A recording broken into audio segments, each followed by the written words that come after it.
नमस्कार दोस्तों, 1 अप्रैल 2026 से पूरे भारत में 10 नए नियम लागू होने जा रहे हैं और इन नियमों की जानकारी हर एक नागरिक के लिए बेजरूरी हो गई है। चाहे आप गरीब हो, मजदूर हो, नौकरी पेशा हो, बेरोजगार हो, बुजुर्ग हो, किसान हो या फिर छात्र, ये सभी नए नियम सीधे आपकी ज़िंदगी को प्रभावित करने वाले हैं। अगर आपके पास Aadhaar card, PAN card, ration card है या आप उज्ज्वला योजना का लाभ लेते हैं, ट्रेन टिकट बुक, यूपीआई का इस्तेमाल करते हैं, पैसा की जमा निकासी करते हैं या फिर कोई भी वाहन चलाते हैं, तो 10 नए नियम जानना आपके लिए और भी ज़्यादा ज़रूरी हो जाती है, क्योंकि सरकार द्वारा लागू किए गए ये 10 बड़े नियम आपकी रोजमर्रा की ज़िंदगी, आपके खर्च और आपकी सुविधाओं पर सीधा असर डालने वाले हैं। दोस्तों, 1 अप्रैल की तारीख खास इसलिए भी मानी जाती है क्योंकि इसी दिन में से देश नया वित्तीय वर्ष शुरू होता है। वैसे ही सरकार द्वारा किए गए ज़्यादातर बड़े बदलाव और नए नियम भी इसी दिन लागू हो जाते हैं। चाहे बात करें बैंकिंग सिस्टम की, राशन कार्ड, आधार कार्ड, पैन कार्ड या फिर किसी भी सरकारी योजना की, ज़्यादातर अपडेट और नए नियम 1 अप्रैल से लागू किए जाते हैं ताकि पूरे साल उसी नियम के अनुसार काम हो सके। तो आज की इस वीडियो में आपको एक एक करके पूरी डिटेल में बताने वाला हूं कि पूरे देश में कौन कौन से नए नियम लागू होने जा रहे हैं, खासकर बैंकिंग, फाइनेंस, सरकारी योजनाएं और रोजमर्रा की सुविधाओं से जुड़ा क्या बदलाव आए हैं। इसलिए वीडियो को अंत तक जरूर देखिए ताकि कोई भी ज़रूरी जानकारी आपसे छूट न जाए। लेकिन उससे पहले आपसे एक छोटी सी रिक्वेस्ट है, अगर आप हमारे चैनल पर पहली बार आए हैं तो चैनल को सब्सक्राइब जरूर कर ले, वीडियो को लाइक करें और इसे अपने दोस्तों और परिवारों के साथ ज़रूर शेयर करें। साथ ही नीचे कमेंट में बताइए कि आप ये वीडियो किस जिले से देख रहे हैं ताकि हमें भी पता चले कि हमारी ये वीडियो कहाँ कहाँ तक पहुँच रही है। तो चलिए दोस्तों, अब बिना देरी किए शुरू करते हैं और जानते हैं इन 10 नए नियमों के बारे में। सबसे पहली और बड़ी अपडेट आती है प्रधानमंत्री आवास योजना ग्रामीण और शहरी से जुड़ी। अब इस योजना में बड़ा बदलाव कर दिया गया है।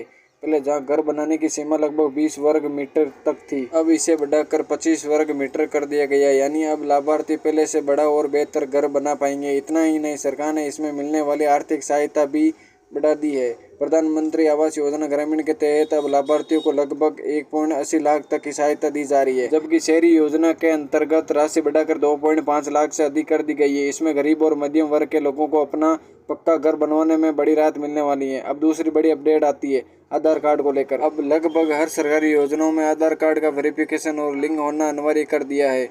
खाता खुलवाए हर जगह आधार जरूर हो चुका है। इसके साथ ही आधार कार्ड में एक और बड़ा बदलाव देखने को मिलने वाला है। अब नया आधार कार्ड सिस्टम शुरू होने जा रहा है जिसमें QR कोड आधारित वेरिफिकेशन होगा। यानी अब आपके आधार कार्ड में मुख्य रूप से QR कोड और आपकी फ़ोटो होगी और इसी के जरिए आपकी पहचान डिजिटल तरीके से सत्यापित की जाएगी। साथ ही अब KYC कराना भी जरूरी कर दिया गया है। अगर आपने KYC पूरी नहीं किया तो कई सरकारी योजनाओं का लाभ लेना मुश्किल हो सकता है। अब तीसरी बड़ी अपडेट आती है LPG गैस सिलेंडर से जुड़ी। इसमें भी नया नियम लागू हो चुका है। अब गैस सिलेंडर की बुकिंग के लिए नई सीमा तय कर दी गई है। शहरों में आप लगभग 25 दिन पहले और गाँवों में 45 दिन पहले गैस सिलेंडर बुक कर सकते हैं।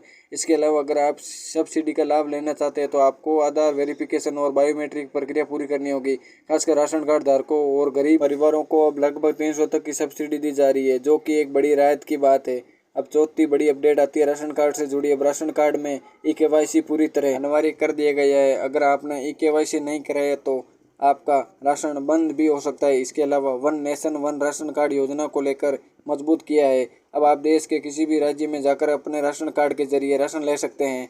यानी अगर आप अपने राज्य से बाहर भी है तो भी आपको राशन मिलने में कोई दिक्कत नहीं होगी। अब दोस्तों, बात करते हैं अगली बड़ी अपडेट की, जो आपके बैंक से जुड़ी हुई है। अब सरकार ने एक नया नियम लागू किया है जिसके तहत बैंक, बीमा, लोन या किसी भी फाइनेंस से जुड़ी कॉल आपको सिर्फ 16,600 सीरीज के नंबर से ही आने वाली है। यानी अगर आपको कोई भी कॉल आती है और वे 16,600 से शुरू नहीं होती तो आपको तुरंत सतर्क हो जाना चाहिए, क्योंकि ऐसी कॉल फेक या फ्रॉड हो सकती है। इसके साथ ही बैंक में पैसे जमा और निकालने को लेकर भी नया नियम लागू होने जा रहा है। यानी अब 2026 में कितना पैसा जमा और निकाल सकते हैं ताकि इनकम टैक्स का नोटिस ना आए। अगर आप अपने सेविंग अकाउंट में 1 साल के अंदर 1 लाख तक कैश जमा कर सकते हैं तो ये सामान्य माना जाता है लेकिन जैसे ही आप इससे ज़्यादा कैश जमा करते हैं, बैंक इसकी जानकारी इनकम टैक्स विभाग को दे देता है। वहीं अगर आपके पास पैन कार्ड नहीं हो तो ये लिमिट और कम होकर सिर्फ 5 लाख रह जाती है। यानी बिना पैन के ज़्यादा कैश जमा किया तो आपकी ट्रांजैक्शन सीधे ट्रैक होगी और परेशानी बढ़ सकती है। कैश निकालने में भी नियम लागू है। अगर आप RTO फाइल नहीं करते और साल में 20 लाख से ज़्यादा कैश निकलवाते हैं तो उस पर टैक्स और रिपोर्टिंग दोनों हो सकती है। अब अगली बड़ी अपडेट आती है ट्रेन टिकट बुकिंग सिस्टम से जुड़ी। भारतीय रेलवे ने इसमें भी बड़ा बदलाव कर दिया है। अब पुराने सिस्टम की जगह एक नया डिजिटल सिस्टम लागू किया गया है।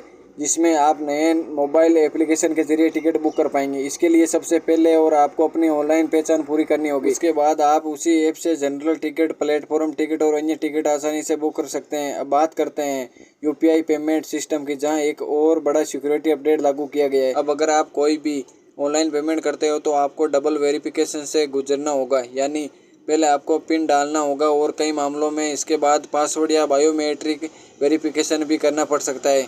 यह बदलाव इसलिए किया गया है ताकि ऑनलाइन फ्रॉड को रोका जा सके और आपको पैसा पूरी तरह सुरक्षित रहे। अब अगली बड़ी अपडेट आती है सिम कार्ड और मोबाइल वेरिफिकेशन को लेकर। अब ये ज़रूरी हो गया है कि आपको सिम कार्ड हमेशा एक्टिव रहे, तभी आप व्हाट्सएप, टेलीग्राम जैसे ऐप्स को सही तरीके से इस्तेमाल कर पाएंगे। यानी अगर आपने सिम कार्ड निकाल दिया या वे एक्टिव नहीं है तो आपके मैसेजिंग ऐप्स काम करना बंद कर सकते हैं। इसके अलावा अब एक व्यक्ति अधिकतम 9 सिम कार्ड ही ले सकता है, इससे ज़्यादा सिम खरीदने की अनुमति नहीं होगी। ये नियम भी इसलिए लागू किया गया है ताकि फर्जी सिम और साइबर क्राइम को रोका जा सके। अब बात करते हैं एक और बेजरूरी अपडेट की, जो कि वाहन चालकों के लिए लागू की गई है। अगर आप कोई भी वाहन चलाते हैं तो आपके पास 4 जरूरी दस्तावेज होना अनिवार्य हो गया है। PUC, pollution certificate, driving licence, RC और वाहन का इंश्योरेंस। अगर ये चारों दस्तावेज आपके पास है तो आपको कहीं भी कोई परेशानी नहीं होगी। लेकिन अगर इनमें से कोई भी दस्तावेज आपके पास नहीं है और ट्रैफिक पुलिस आपको पकड़ लेती है तो पहले से ज़्यादा भारी जुर्माना भरना पड़ सकता है। खासकर हेलमेट न पहनने या नियमों का उल्लंघन करने पर सख्त और बढ़ा दी गई है। तो दोस्तों, इस तरह से पूरे भारत में ये 10 बड़े नियम लागू हो चुके हैं और कुछ लागू होने जा रहे हैं, जिन्हें जानना हर नागरिक के लिए बेहद ज़रूरी है। अगर आपको ये जानकारी उपयोगी लगी हो तो वीडियो को लाइक करें, चैनल को सब्सक्राइब करें और इसे अपने दोस्तों के साथ ज़रूर शेयर करें ताकि उन्हें भी पता चल सके। मिलते हैं अगली वीडियो में, तब तक के लिए धन्यवाद।